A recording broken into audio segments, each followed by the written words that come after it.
James Wade is ready for questions.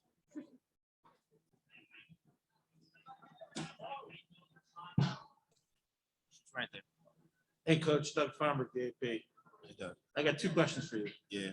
First one was before the game, you compared this to potentially Rocky IV with Ivan Drago versus Rocky Balboa. Did it live up to the hype of that fight? Yeah, man. It's like that, right? It was like that. Yeah. This when you play against Connecticut team, especially one coached by Kurt Miller, that's what you get. And so you have to take advantage of every opportunity you have. If not, they'll take advantage of you. So we just want to come out and make it a slugfest. And this is, when you want what you want, you have to have a certain type of will. And I thought we had that tonight. So. And the second question, Courtney had a game. She second ever playoff triple double, set the assist record again. Just talk about her performance tonight, basically willing you guys to win with the plays on both ends of the court. She's amazing. I think when you look at the stat sheet and the way she controlled the game, it was even, if you look at the game, you can tell it was a certain, presence she had on the floor where she was able to control the game from the beginning to the end. And so I thought it was a special game. It'll go down as one of the best point guard games in playoff history. And I'm not surprised because this is what she does.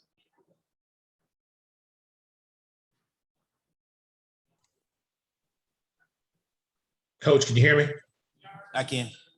So really quick, can you just speak to the resiliency of this team and what you said to them in both overtimes to keep them mentally focused? We just had to stay together and keep playing our brand of basketball. We thought that we had certain advantages on the floor and we wanted to continue to exploit them. They changed their coverage at one point, and so we went away from it, and it got us rattled. But we settled ourselves during the timeout, and once they stayed in that coverage, they had to get out of it. And I thought we did. I thought we did a good job of executing down the stretch. And then a quick follow-up. Game 2 is right around the corner. Does playing these short window games, if you will, is that more of an advantage for you? I think it's an advantage for whoever wants it. Right now, we can't think about advantages or disadvantages. We just think about our brand of basketball and what we want to do. And the goal of each game for us is to come out and play great together and win the games. So even if we play tomorrow, maybe a disadvantage for somebody, advantage for some, but in playoff basketball, you just got to play. Just got to play. Thank you. Coach Jim Clark from Women's Hoops World. Courtney had 18 assists, but your team had 31 on, I think, 38 buckets. Right. You just essentially tore up the best defense in the league. How'd you guys plan for that? We play a certain way. So if you look at us traditionally, we are the number one assist ratio team in the league at 70%. And I think that's like number one in the league. Like 70% is like you had one team, I think it was the Indiana Fever in 2004 that was at 70% or something like that. So it just shows that we like to play together and we want to play together, and it makes everybody feel important because you want to make good decisions. So that's just something that, we pride ourselves off of, and we know that we need to do that to move the ball and to be aggressive and make good decisions at the basket. And so, it's no surprise. I think the biggest surprise is that we had to play 50 minutes of basketball. So we're just happy we got it done. Yeah, Coach Wade, Michelle Vocal, ESPN.com. We're used to seeing the double doubles from Courtney with assists and points, but Right. I think this tied her career high with rebounds. Can you just address how big it was that she was able to sort of to get those kind of boards in a game like this where possessions meant so much? Well, we went into the game and we went into the series knowing that everybody had to rebound. It's important, like our guards grabbing rebounds is going to be real important for this entire series. We have to make sure that they don't have uncontested like offensive rebounds, and we know they're going to crash the boards. And if we can rebound, then that's going to help us. We want everybody to rebound. So you may see a 10 rebound from another guard in a couple of days, but it's an important part of what we want to do. Coach, can you hear me? I can hear you. All right. Alexis Guzman from No Brick All Bucket. I want to ask you, well, congratulations, first of all, on this big win. Thank you. So as you said, it was like a boxing match, it wasn't pretty during some times. But what are some things you would like to clean up going into the second game? I think the rebounding and the fouling. We want to make sure that we show our hands even more. We fouled them a couple of times where it was undisciplined. And so we have to clean that up. Like we have to clean it up. It has to be a mainstay that we do not foul them. And we have to make sure that we continue to execute our game plan, but at the same time, we don't want to sacrifice fouling them, or we don't want to sacrifice getting out of rebounding position. So those are going to be two things we try to clean up, and we got to be stronger with the ball. So it came down where we probably got a little tired at some points, but that's when you just got to suck it up, and we did a good job of that in the last 5 minutes. So we just have to do it throughout our entire game. Hi, Hey, Jake. oh, Alexa Philpott from the Hartford Current. How did you think you all did on Jonquil? Obviously, she got up to a hot start, slowed down a little bit there. And what are the keys going up against her for the rest of the series? I mean, she's MVP for a reason. So we just have to make sure we congest as much as possible, not let her get to her sweet spot. So Jonquil is a load, I've coached her before, and I know how special she is of a talent. And so we just can't let her get going. And but one thing that could help that if we don't foul her and if we box her out. So she's one player that can change a game. And so we just want to make sure we pay attention to her. Hey, Coach, Annie here. You guys talked a lot about pace, controlling the pace, and obviously controlling the glass, getting in the lane. But in the double overtime, it really came down to heart. So how much pride do you have in the way your team gutted it out tonight? I think it says a lot about our character as a group. We were united tonight, and it showed. Every time they responded to a run we responded with a run right back. So came down, they took a lead a couple of times, and I felt like we were in control of the game because I felt like if we did the right thing, we're going to put ourselves in a position to score. It just came down to us getting stops, and we were confident in the game plan. So it worked out tonight. You have a bounce here, bounce there, and maybe it doesn't, but we were able to hold tight and stay united and band together.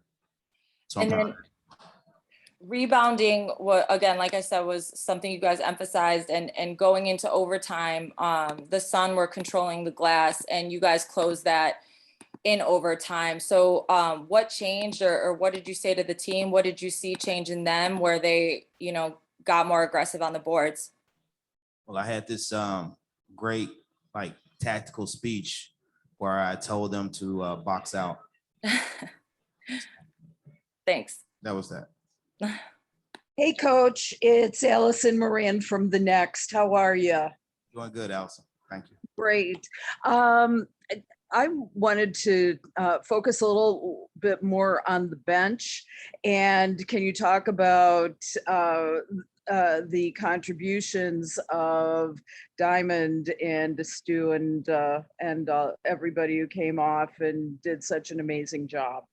So they were, I gave them, kudos after the game. We need them to keep it there and to just excel, keep excelling. But the fact that they were 12 for 18, they were very efficient.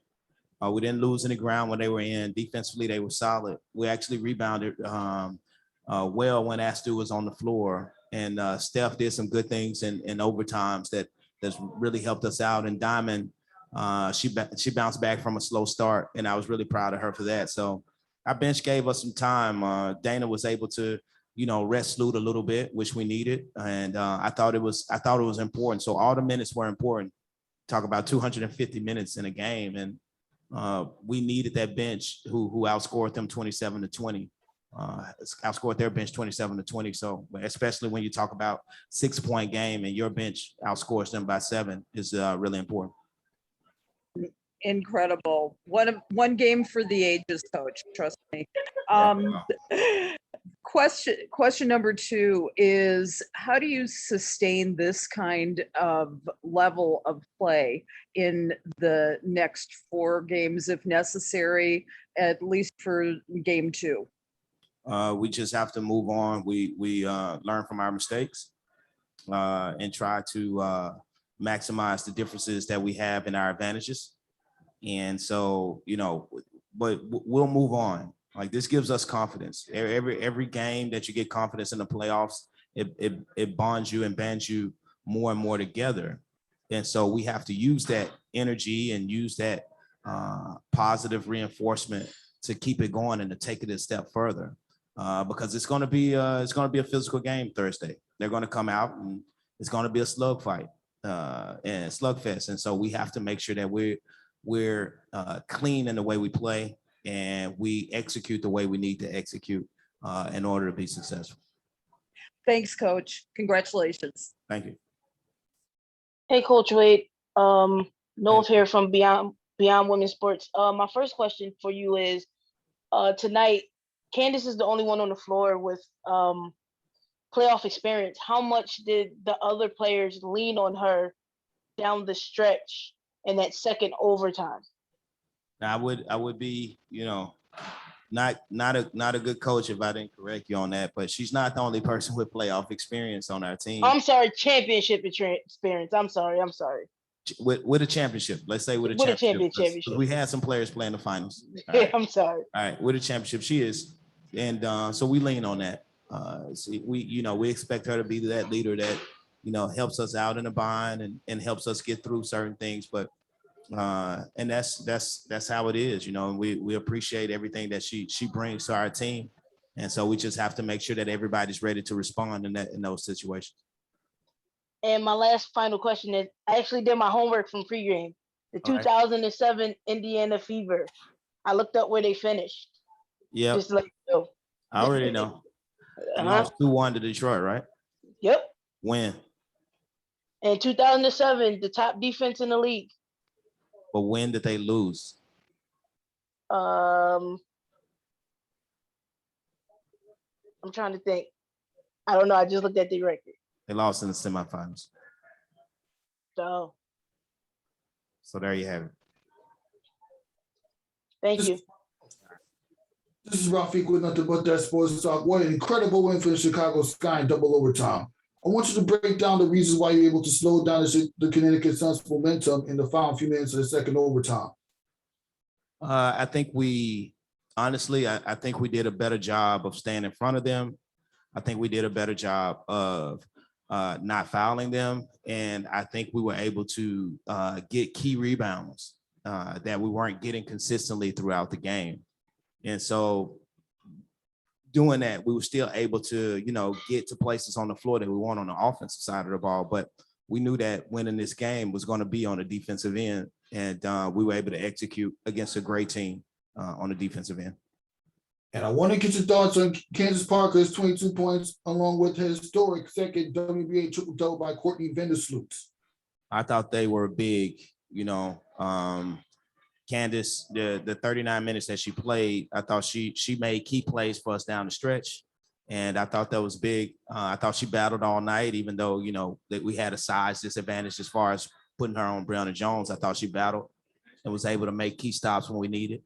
As far as Courtney is concerned, I could talk about that performance for a long time. They will probably go down as one of the best performances from a point guard in WNBA playoff history.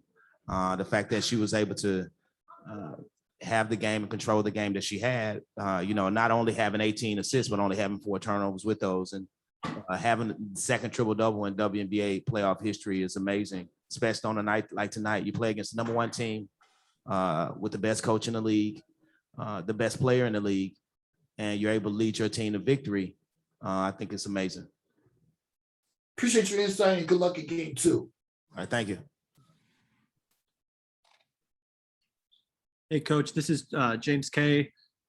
Ezra Stevens played just 19 minutes tonight. I'm just curious, what did you see from Steph, Stu, and Candace tonight where you felt like you should just go with them over Ezra the rest of the way in the second half? No, I just thought it was a matchup. Azare was good, like it's not preferring one over the other. I mean, you know me. I've been coaching in this league as a head coach for a very, very long 3 years. And you know that a lot of times I go with the hot hand of where I see matchups. And I thought the matchups were actually better, but Azare was good. Like, I don't take anything away from her. It's just what I felt like we needed at the time. And sometimes it backfires. Sometimes I don't get it right. And then maybe I didn't get it right. Maybe Azare would have finished with a double-double and, we would have won the game by 15. But I just felt like where we were at the time, that's where the matchup took us, and we just went with it. Absolutely. One last thing, just given that there were 2 overtimes tonight, just how big was it for Dana Evans to come in for 4 minutes in the fourth quarter to give Courtney some rest the rest of the way? It was big. It was big because we needed Slew to get some rest, and we didn't know, like, you can't look into the future and say, hey, this game has 15 more minutes. And that little rest that she gave her helped her out so big, helped her out so big. And I thought when Slew came in, she was refreshed and she was just ready to go. Thanks, Coach. All right. Thank you, James. All right. Thanks, guys. See you Thursday.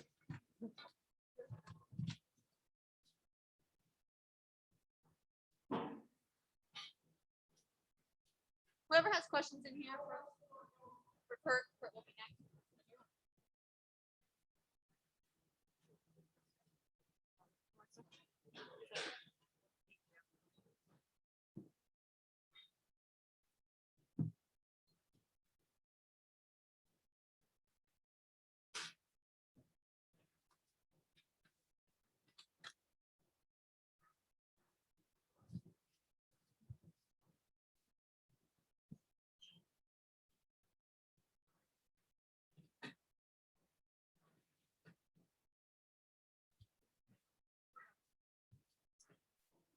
Hello, everyone. We'll go ahead and let Kurt make his opening statement before we open it up to some questions.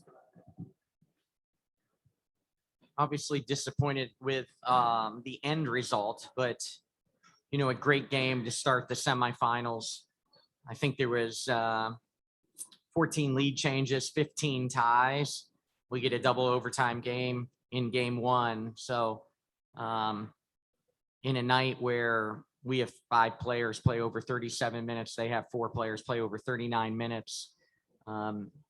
Just a really, really good game to start for the WNBA. With that said, we had some chances.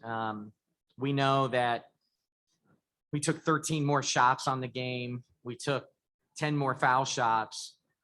We just weren't efficient enough tonight offensively to overcome the offensive juggernaut that they can be, and how much Sluty can really, really influence a game.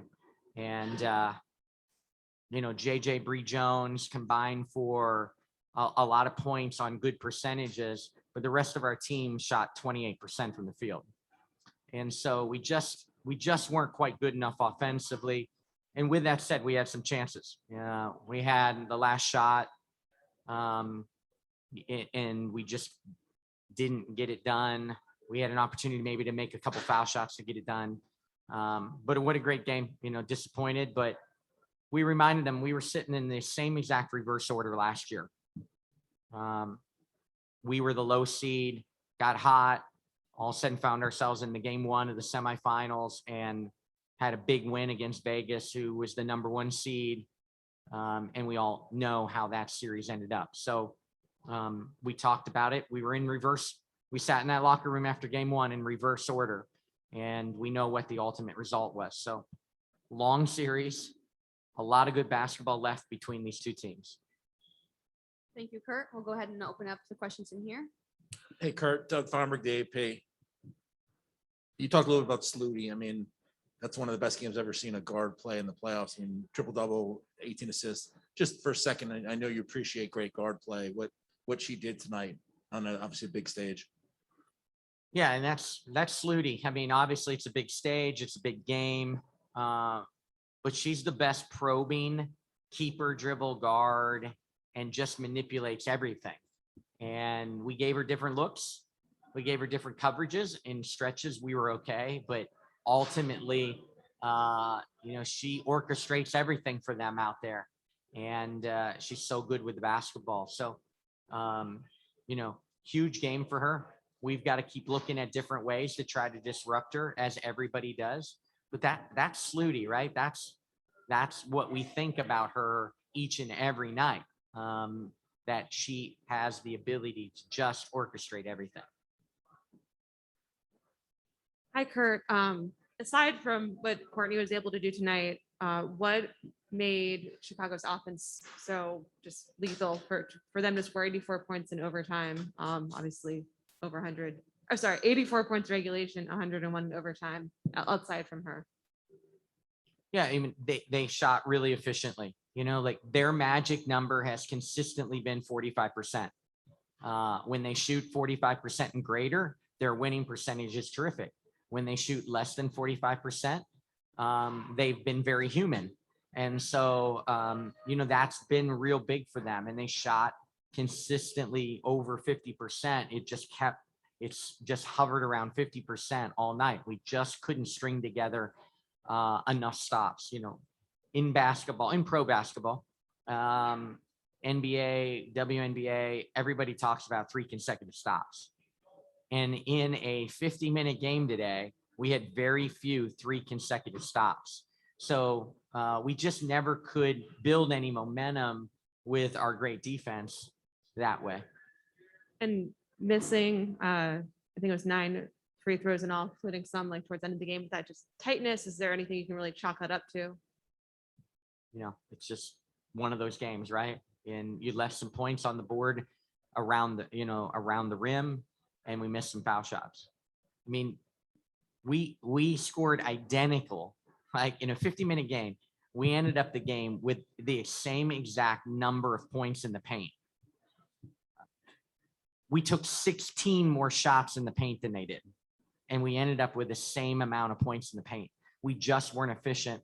I don't know if that was tightness, if we were tired, but we were short most of the evening. If you charted all our misses, the majority of them are short. And so we got to find ways to finish through their length, finish through the physicality that playoff basketball is. Any other questions in here? Oh, Jacqueline. Hey, Kurt, it was a really fast-paced game tonight. Sorry, it's Jacqueline. Very fast-paced game tonight, which, matches Chicago's style of play. But how do you evaluate how the team has been able to really adjust to that fast-paced offense and be in the game for 50 minutes tonight? Yeah, once again, there were stretches in the game where it was their tempo, certainly. And while the game got into the 80s, which again, they've won 1 game all year scoring under 80, and they got it into the 80s, not by much, but they got it into the 80s. So advantage them. With that said, we had our chances. We were dominant on the offensive glass, but we just, again, 16 more shots in the paint with identical points at the end of the night. That's a pretty eye-opening stat. Thanks. Any other questions in the room? We'll move it over to Zoom. Eric, you may go first. Appreciate your time. Thank you. Eric Wilson, WKII. Coach, I wanted to ask you, your 4 players that each played over 40 minutes, could you just speak to their resiliency to never quit and to always, push the needle against this Chicago Sky team? Yeah, you saw both teams really extend minutes tonight, and that is veterans. That is not, rookies out there. That is a lot of players in their 30s playing their guts out. And again, we're disappointed in that locker room. Haven't lost much in this building. Haven't lost much. We've lost twice, a Commissioner's Cup here and a playoff game since July 3rd. It's the end of September. So there's some disappointments in there, but there's some pride in there. That group is really, really competitive, really, really talented. And they while they want to play better, they left their heart and soul out there on the court. Thank you, Coach. Thanks. Miles? Hi, Coach.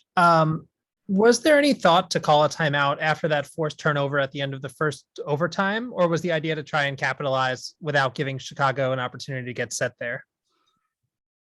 When we stole it, right, with like 6 seconds to go in the game. Yeah, yeah. At that point, when Bree Jones got that steal. Yes. Yeah, it was a decision. I thought with the steal, we had advantages with the fast break. I thought with an advanced dribble, quick up the floor, we could get something at the rim or even an open shot on the perimeter before they got set, than having to run an out of bounds play.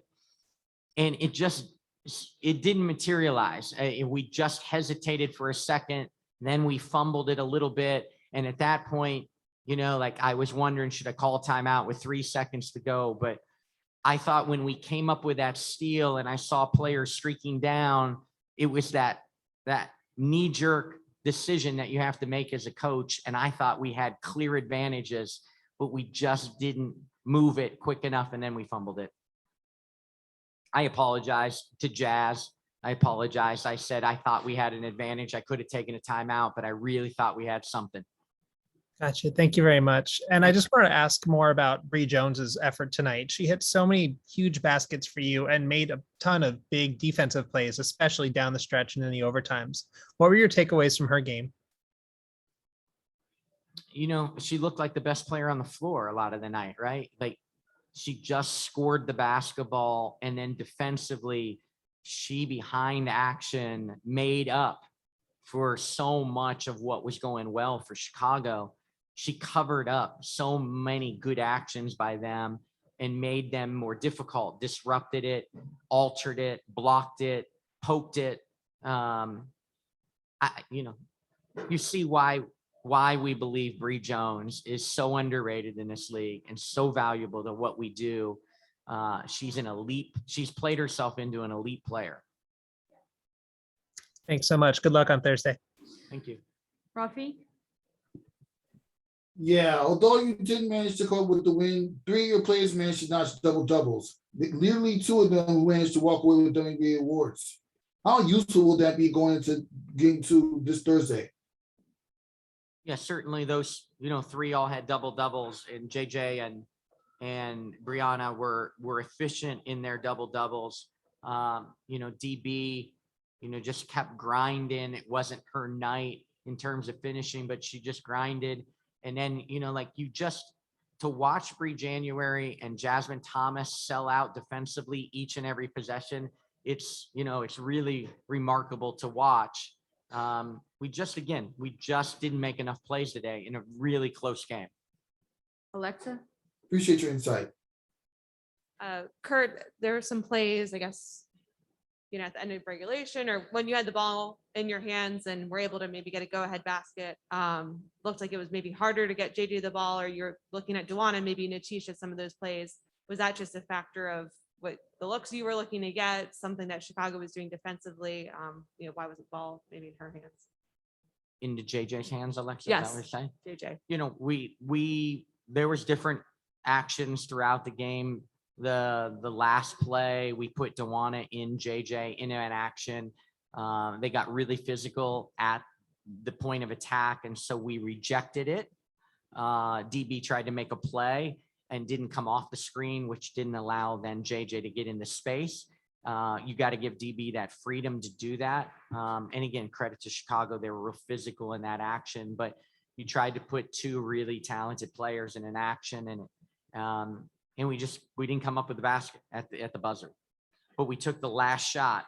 A lot of teams make mistakes in that situation, take a shot too early. And while it was not a great look for DB, we were very, very disciplined in making sure that they couldn't take a timeout and get the last shot. Thank you, everyone. We'll bring in the Chicago Sky players. Thank you.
Oh, man.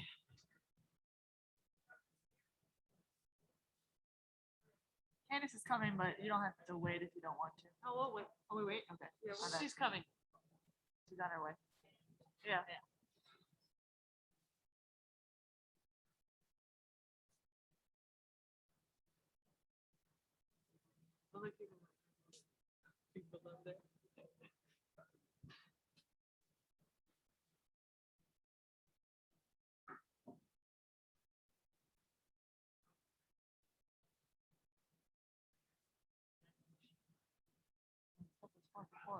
Yeah, that was huge. She passed a lot of shots too.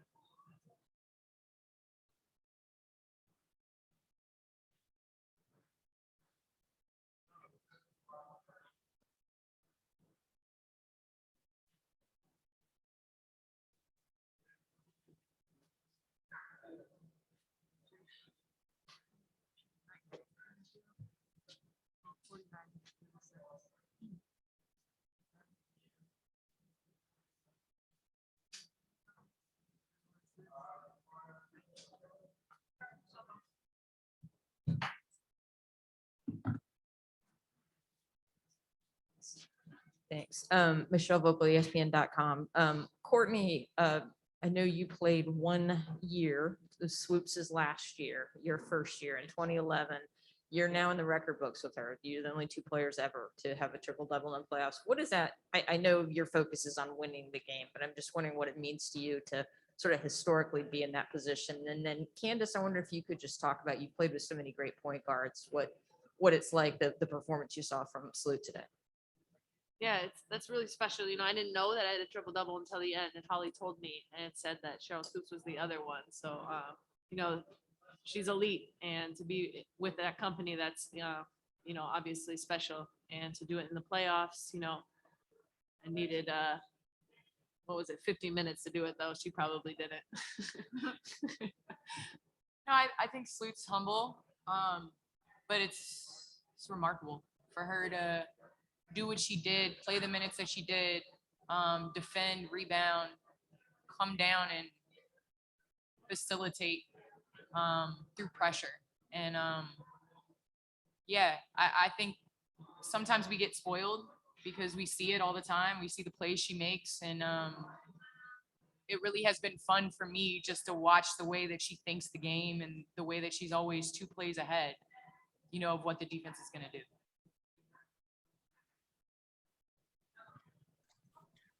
Ladies, good evening. Congratulations on your win. My question for all 3 of you is, Courtney, you know, being the floor general that you are, again, calling your number when needed and finding the open look. Talk to me about that. Allie, just your resiliency going up against some of these younger guards. And then Candace, as always, I'm going to ask you about your preparation for the game and playing against Jonquel and the rest of the Sun. I already forgot my question. Yeah, I'm playing against physical guards. Obviously, they're both all defensive players, so I knew that was a huge part coming into the game to just be able to withstand their physicality and just be able to still run our offense and do what I'm supposed to do on defense. So it was a tough matchup, but we were just tougher tonight.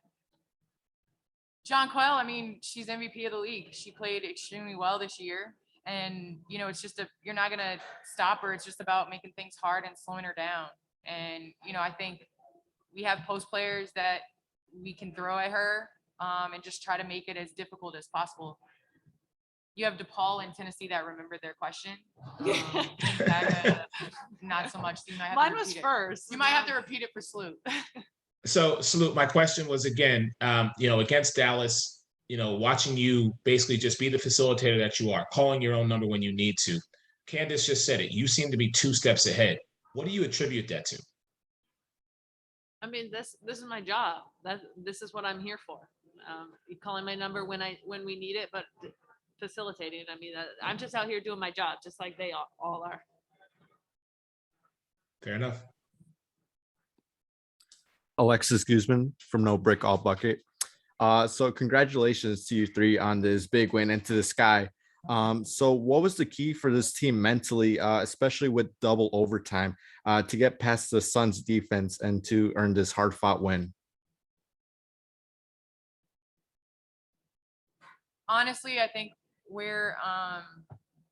didn't really plan for it to be a double overtime game, to be honest with you. But I hope that we're showing resilience. I think that's what we've talked about, is just through adversity, staying together.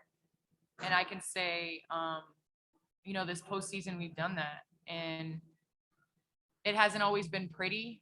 And we're gonna make mistakes, but I think as long as we continue to come back and come to the huddle and be together, I'll bet on our team all the time. Doug Feinberg, the one and only. Hey, ladies, it's Doug Feinberg, the AP.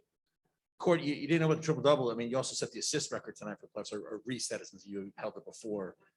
Does that mean anything to you in a win to be able to have 18 assists, which are obviously very big for the victory? Of course, it means, it's special. Just like I said, to do it in the playoffs, to get the win in a double overtime game. Those are the moments that are the most special. And, I think that we showed a lot of heart tonight. When we were tired, we dug deep as a group and as a unit. And I think we need to keep doing that going on. I can just follow up, Candace, how big was this win? I mean, it was like, Coach, compared to Rocky IV, it was a slugfest and such. I mean, you come out the other end of this, an emotional game. I know it's only game one of a series, but how big is it to get this win? Is the team that was #1 seed and you guys have the home court advantage, so to speak, now? I mean, I always like to keep legacies alive, and in Kobe Bryant's words, like, job not finished, like, job's not done. I think we're good. Obviously, we're gonna be happy tonight, but tomorrow it's back to business, and it's back to figuring out what we need to do to be better. Because if we continue to do the same thing that we did this game, it's not going to work next game. And I think all of us feel that. Like, we all know that there's more that we could have done, and it's important for us to make those adjustments. Hey guys, Annie here. You guys gave up 17 offensive boards, but in the 2 overtimes really showed up, limiting their second chances. So what did you guys say going into that second overtime specifically to grind it out and get the win?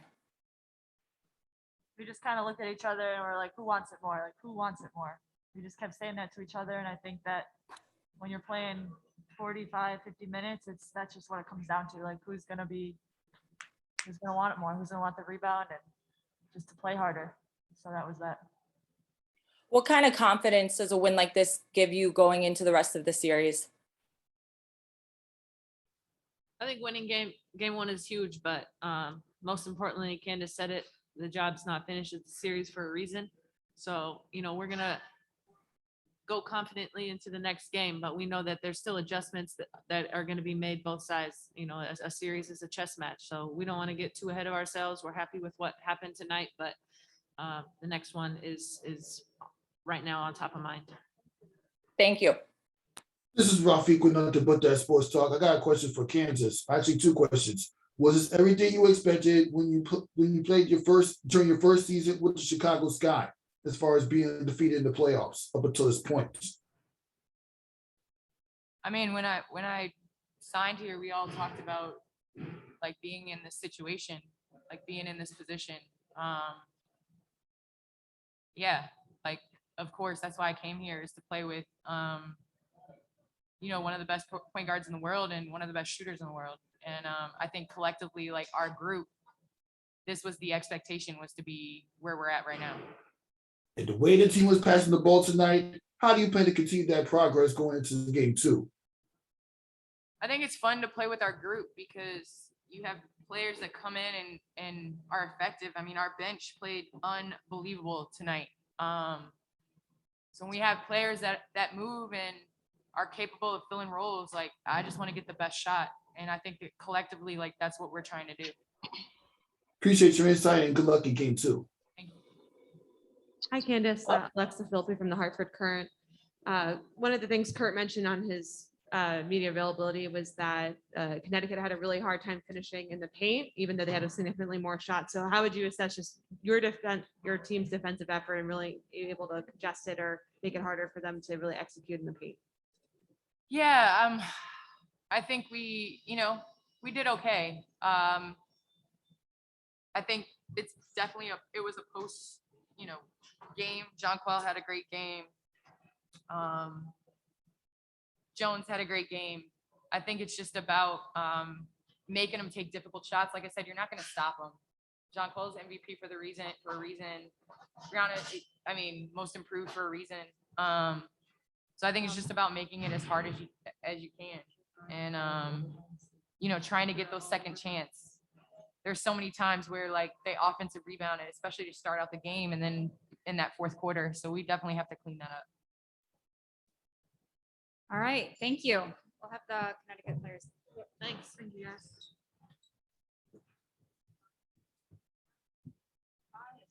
Really? All types of records. Records on records on records.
Yep.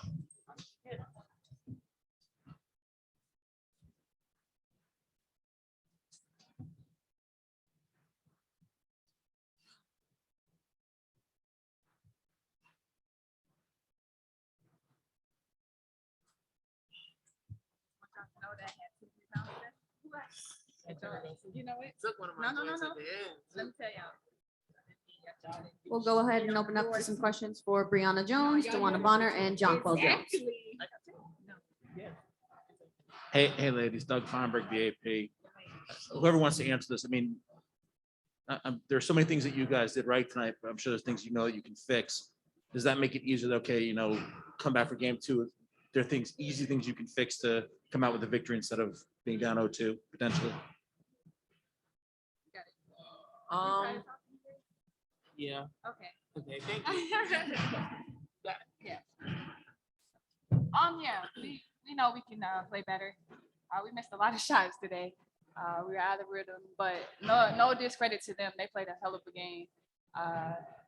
They've been, on the road right now. Scoop played a hell of a game. Everybody on their roster played a hell of a game. So no discredit to Chicago, but saying that we know we can play better. We know we have to play better. We're gonna be down 0-2. That's why it's a series. So we're gonna watch a little video. We're gonna come back and see what we can do on Thursday. Ladies, good evening. What was it about the team's resiliency that unfortunately disrupted your flow this evening? I just think they came in, they were in rhythm.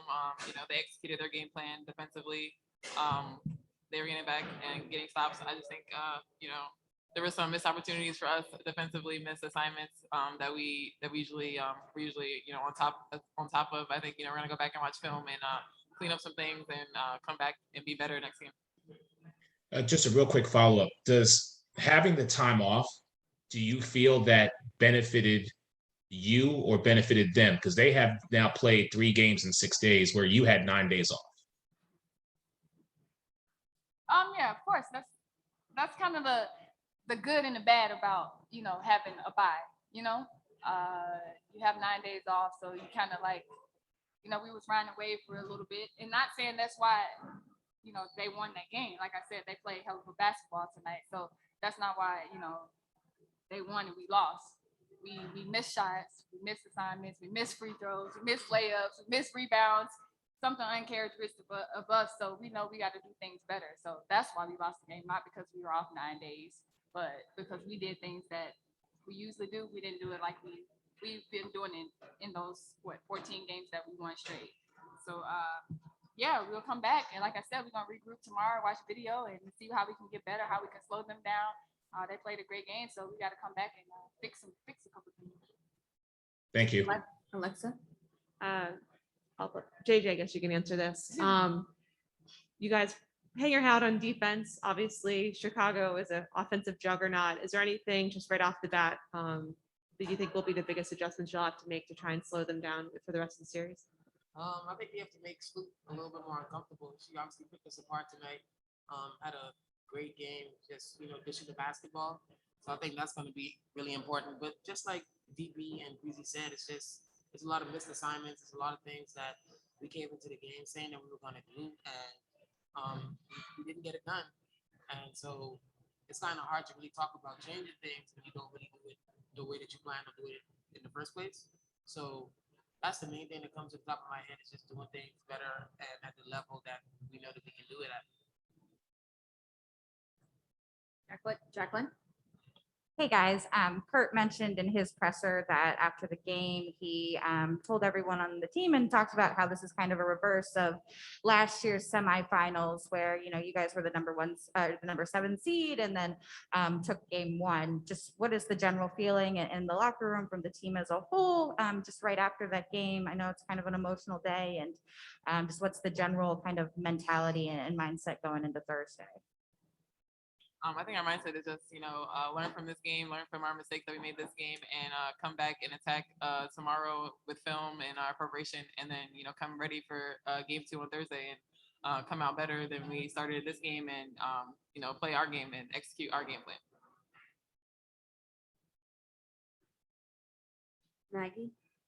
Maggie from the New Haven Register. JJ, you kind of talked about wanting to make Sloot uncomfortable the next game. What makes her so hard to defend? What makes her so hard to defend? She's just a really smart player. She's a really smart player.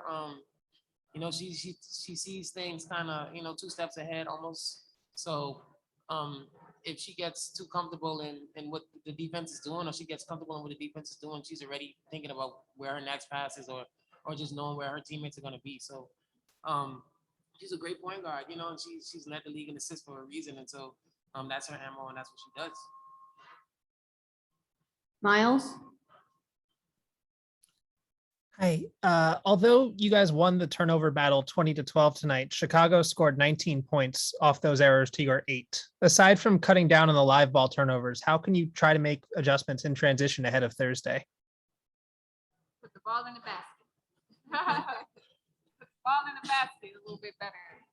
That'll slow it down a little bit because, I mean, they ran off our misses. They ran off our bad shots. They ran off I can't even say turnovers because we didn't turn the ball over, but we took some hard shots. We took some bad shots. We took some uncharacteristic shots, and they capitalized off of it. That's what they do.